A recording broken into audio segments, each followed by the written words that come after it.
ये आपका आज का संपादकीय पाठ है। देखिए, संपादकीय पाठ एडिटोरियल आपको प्रीलिम्स में, मुख्य परीक्षा में, इंटरव्यू में हर जगह मदद पहुंचाते हैं। यहाँ से एक सामान्य जानकारी भी आप लोगों को मिल जाती है।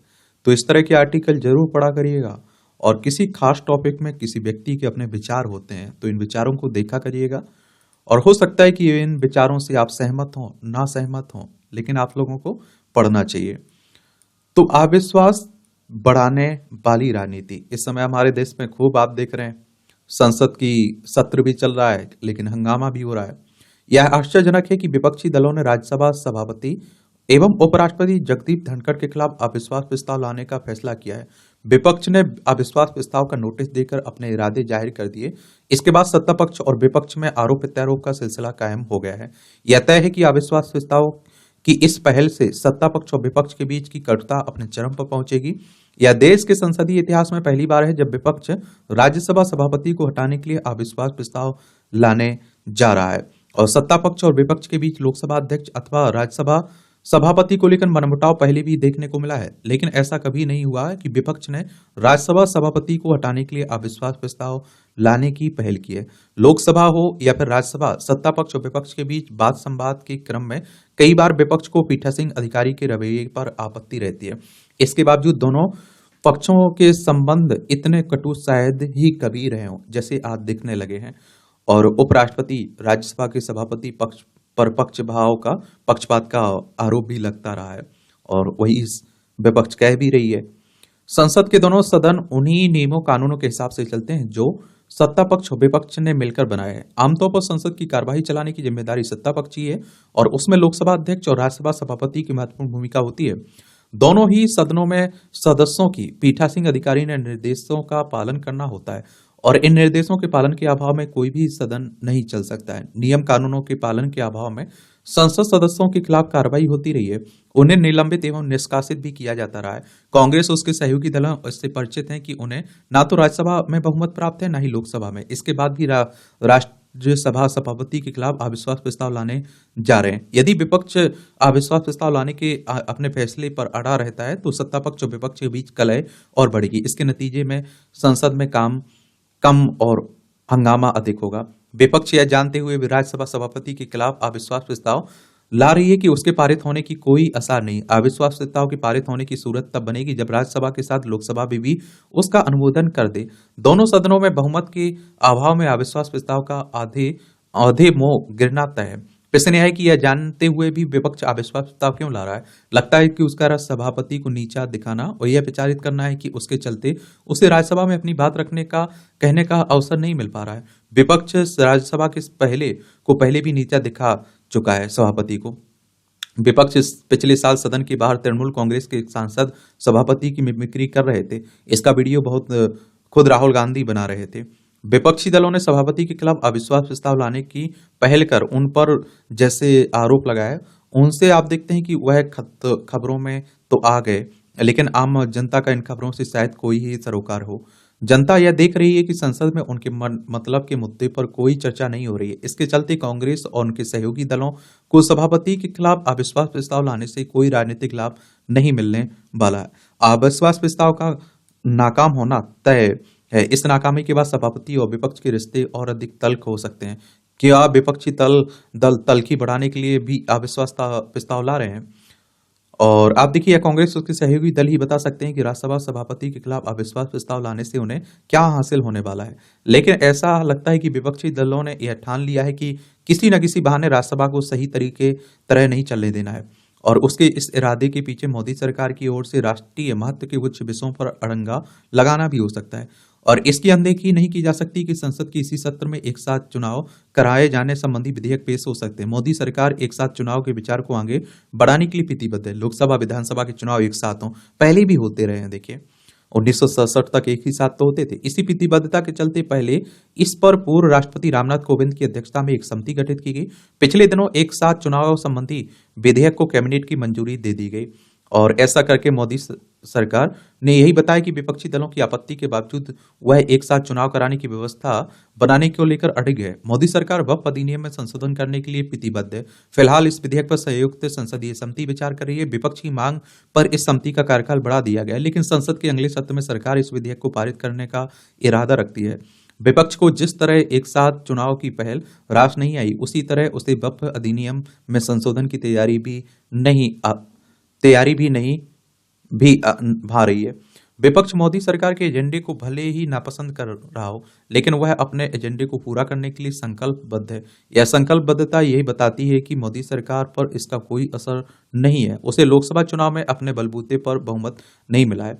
तो शायद विपक्ष को मोदी सरकार का यही अंदाज पसंद नहीं आया, इसलिए वह संसद में ऐसा माहौल पैदा करना चाहता है जिससे किसी भी मुद्दे पर कोई सार्थक बहस ना हो सके। सभापति के खिलाफ अविश्वास प्रस्ताव उसकी इसी रणनीति का हिस्सा हो सकता है। विपक्ष इसका ध्यान रखे तो बेहतर है कि हंगामा करने से अधिक प्रभावी होता है तर्क के साथ अपनी बातें रखना। यह दुर्भाग्यपूर्ण है कि विपक्ष किसी भी मुद्दे पर बहस करने से अधिक हंगामा करना अधिक पसंद कर रहा है। जब संसद में हंगामा होता है तो नुकसान विपक्ष को भी होता है, क्योंकि जनता को केवल यह संदेश जाता है कि संसद में हंगामा हुआ, ना कि यह उससे किस मुद्दे पर क्या कहा।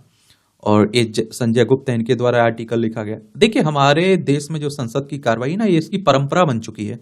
जो जब रहता है सत्ता पक्ष में रहता है वो वैसा करते हैं, विपक्ष में रहता है वो वैसा करता है।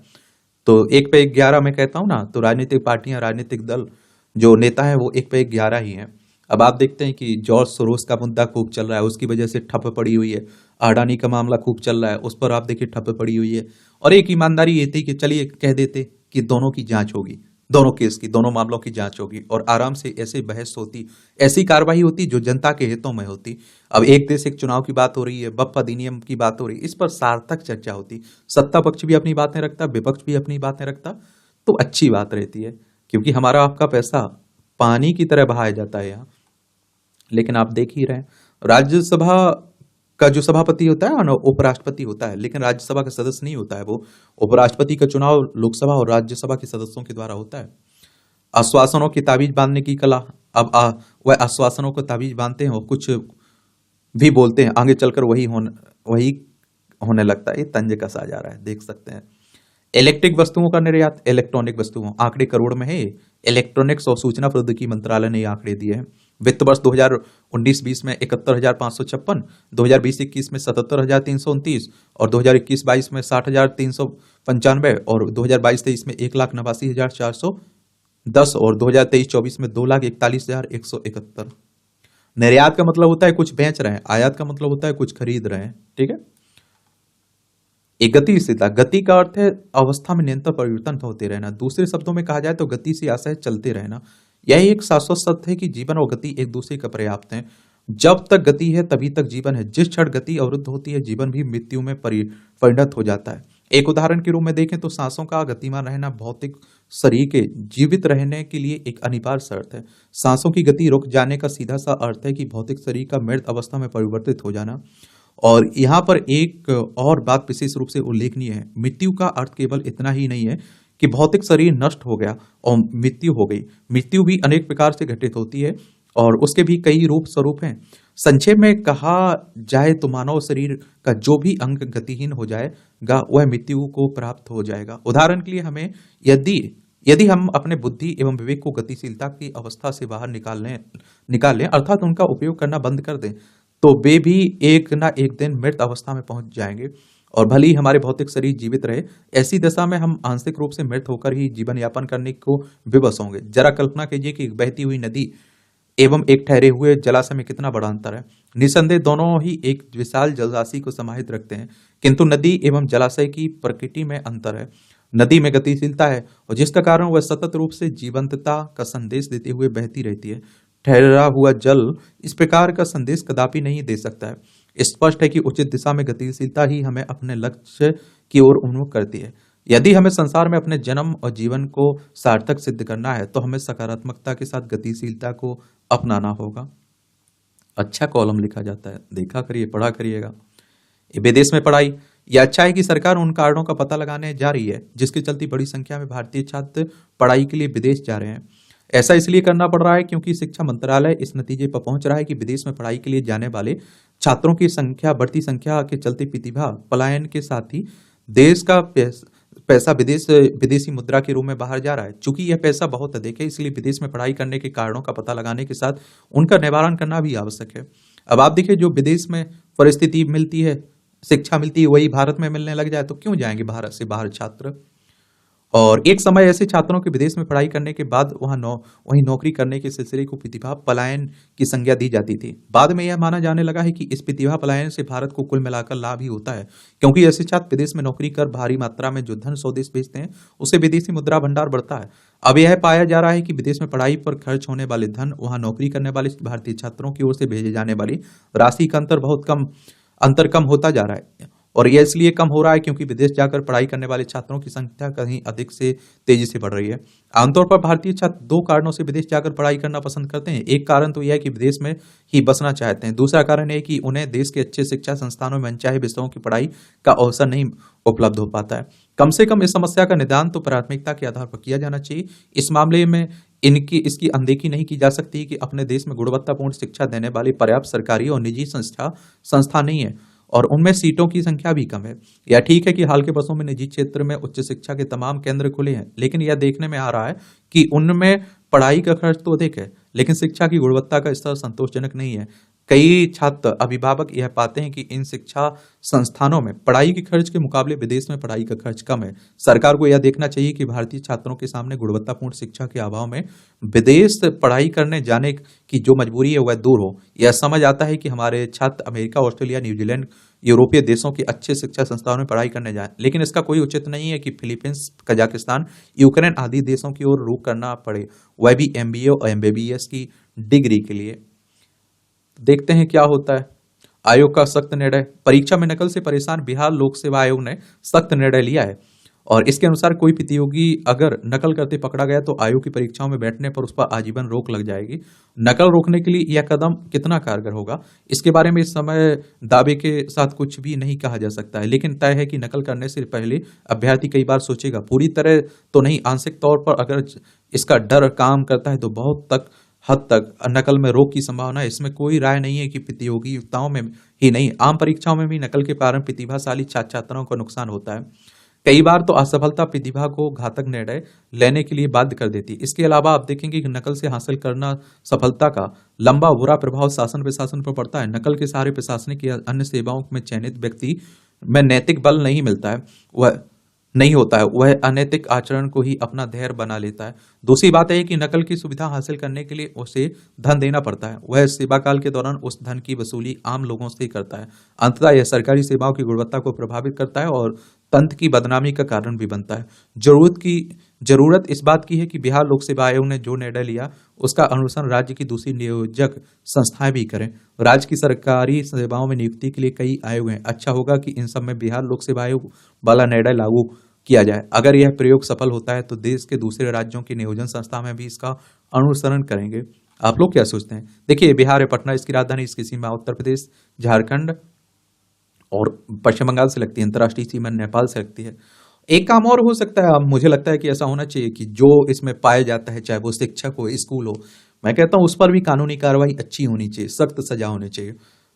एक केवल छात्र पर रख देना, मुझे लगता है कि एक कम, अगर आप देखते हैं 100% रोकेगी ना, तो उसमें आप देखते हैं कि अगर स्कूल को जिम्मेदार ठहराया जाए, जो अधिकारी इस तरह के काम में संलिप्त पाए जाते हैं उन पर कड़ी कार्रवाई की जाती है, एक लकीर बन जाती है, तो जरूर नकल रोकी जा सकती है। वरना आप देखते हैं पेपर देके आप घर नहीं पहुंच पाते, मालूम चलता है पेपर में धांधली हो गई। भैया कहां से हो गई धांधली, कहां से आउट हुआ, कहां से लीक हो गया? पानी की टंकी थोड़ी है कि हर बार लीक होता रहे। तो कदम हर तरफ से उठाने पड़ेंगे। जमीन के नीचे हाइड्रोजन के भंडार। स्वच्छ ईंधन की तलाश कर रहे विज्ञानियों ने पृथ्वी की सतह के नीचे हाइड्रोजन के विशाल भंडारों का पता लगाया है। उनका कहना है कि इसका एक छोटा सा हिस्सा ही 200 वर्षों तक जीवाश्म ईंधन पर हमारी निर्भरता को कम कर सकता है। पर्यावरण के लिए भी सूटेबल है हाइड्रोजन, कम उसे नुकसान पहुंचाता है। और आप देखते हैं कि नई सोच से पता चला है कि पृथ्वी पर चट्टानों भूमिगत भंडारों में लगभग 6200 टन अरब टन हाइड्रोजन जमा है। यह जमीन में बचे तेल की मात्रा से लगभग 26 गुना अधिक है। अभी जमीन के नीचे करीब 1600 अरब बैरल तेल मौजूद है। अधिकांश हाइड्रोजन संभवतः बहुत गहरे क्षेत्रों या बहुत दूर अपतटीय क्षेत्र में है, जहां पहुंचना आसान नहीं है। हाइड्रोजन स्वच्छ ऊर्जा का स्रोत है जो वाहनों को ईंधन दे सकता है, औद्योगिक प्रक्रियाओं को ऊर्जा प्रदान कर सकता है और बिजली उत्पन्न कर सकता है। पाए गए हाइड्रोजन भंडार का केवल 2% जो 124 अरब टन 112 अरब मीट्रिक टन गैस के बराबर है। हमें कुछ 100 वर्षों के लिए शुद्ध शून्य कार्बन तक पहुंचने के लिए आवश्यक हाइड्रोजन की आपूर्ति कर सकता है। हाइड्रोजन की उस मात्रा से निकलने वाली ऊर्जा पृथ्वी पर सभी ज्ञात प्राकृतिक गैस भंडारों में संग्रहित ऊर्जा से लगभग दुगनी होगी। हाइड्रोजन चट्टानों में रासायनिक प्रक्रियाओं के माध्यम से बनती है। सबसे सरल प्रक्रिया है जो पानी को हाइड्रोजन और ऑक्सीजन में विभाजित करती है। वास्तव में दर्जनों प्राकृतिक प्रक्रियाएं हैं जो हाइड्रोजन उत्पन्न करने में सक्षम है, लेकिन उनमें से अधिकांश बहुत कम मात्रा में गैस उत्पन्न करती हैं। अभी तक शोधकर्ताओं को यह एहसास हो नहीं था कि हाइड्रोजन पृथ्वी की सतह के नीचे जमा हो सकती है। वैज्ञानिक मानते थे कि जमीन के अंदर हाइड्रोजन मौजूद है, लेकिन यह एक बहुत छोटा कणु है, इसलिए यह आसानी से छोटे छिद्रों, दरारों और चट्टानों से निकल जाता है। लेकिन जब वैज्ञानिकों ने पश्चिम अफ्रीका और अल्बानिया क्रोमियम खदान में हाइड्रोजन के भंडार खोजे तो उन्हें भूमिगत हाइड्रोजन के बारे में अपने विचार बदलने पड़े। अब यह स्पष्ट है कि हाइड्रोजन पृथ्वी के भंडारों में जमा होती है और नए अध्ययन से यह पता चला है कि उनमें से कुछ भंडार बहुत बड़े हो सकते हैं। एक अनुमान के अनुसार कुछ क्षेत्रों में भविष्य की ऊर्जा आपूर्ति में 30% हिस्सा हाइड्रोजन का होगा। इसकी वैश्विक मांग 2050 तक 5 गुना बढ़ने की उम्मीद है। प्राकृतिक हाइड्रोजन को दोहन करने का लाभ यह है कि इसके उत्पादन के लिए ऊर्जा के स्रोत की आवश्यकता नहीं होती है। लेकिन सबसे बड़ा सवाल यह है कि यह सारी हाइड्रोजन आखिर कहाँ स्थित है। इस दिशा में भूवैज्ञानिकों को अभी और मेहनत करनी होगी। आप लोग क्या सोचते हैं? अपनी राय बताया करिएगा भैया, और आप लोगों को जरूर बताना चाहिए क्योंकि आंसर राइटिंग आपको करनी है, समझ रहे हैं? निबंध आपको लिखना होगा और इंटरव्यू आपको देना है, तो आपकी राय क्या होती है वो तो मायने रखती ही है। इसकी पीडीएफ आपको एजुकेशन सर्कल प्लेटफॉर्म पर मिल जाती है टेलीग्राम पर, वहां से जाकर डाउनलोड कर सकते हैं।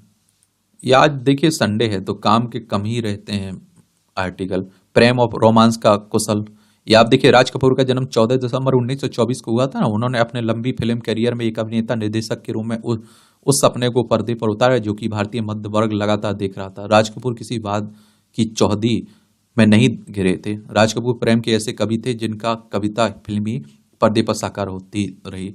वह कहते थे कि मेरा पहला काम मनोरंजन करना है। ऐसा करते हुए अगर समाज को कोई संदेश जाता है तो अच्छी बात है, पढ़ सकते हैं, पढ़ना हो तो। ये किताबें हैं, ये भी देख सकते हैं। और इस तरह से आप देखेंगे कि आज का जो संपादकीय पाठ है ना, इसकी कहानी कवर होती है। आप लोग पढ़ते रहिए, एंजॉय करते रहिए। आपका कोई सवाल हो, मेरे लिए सुझाव हो तो जरूर बताया करिएगा। धन्यवाद।